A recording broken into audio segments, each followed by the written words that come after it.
Mutton எலும்பு soup பண்ணலாமா? இதுக்கு நான் 300 கிராம் மட்டனை வாஷ் பண்ணி எடுத்திருக்கேன்.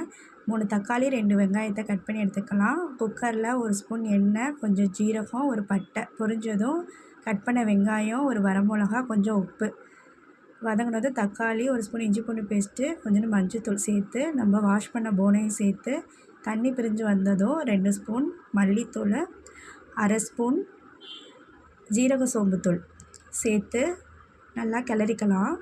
கிளறிட்டு தேவையான அளவு தண்ணி ஊற்றி குக்கரை மூடி 12லேருந்து 15 விசில் விட்டு எலும்பு நல்லா வெந்ததும் தண்ணி கொஞ்சம் வற்றி இருக்கும். நம்ம சூப்புக்கு தேவையான அளவு தண்ணி சேர்த்து கொஞ்சோண்டு மல்லி இலை, தேவைக்கேற்ப உப்பு சேர்த்து நம்ம நல்லா கொதிக்க வைக்கலாம். அது கொதிக்கும் போதே கொஞ்சோண்டு பெப்பர் தூள் சேர்த்துக்கலாம். சேர்த்து ஒரு வேறு பாத்திரத்துக்கு மாற்றி நம்ம இட்லி, தோசை, ரைஸ் எது கூட வேணாலும் நம்ம சேர்த்து சாப்பிட்லாம். சூப்பரான எலும்பு சூப்பு தயார்.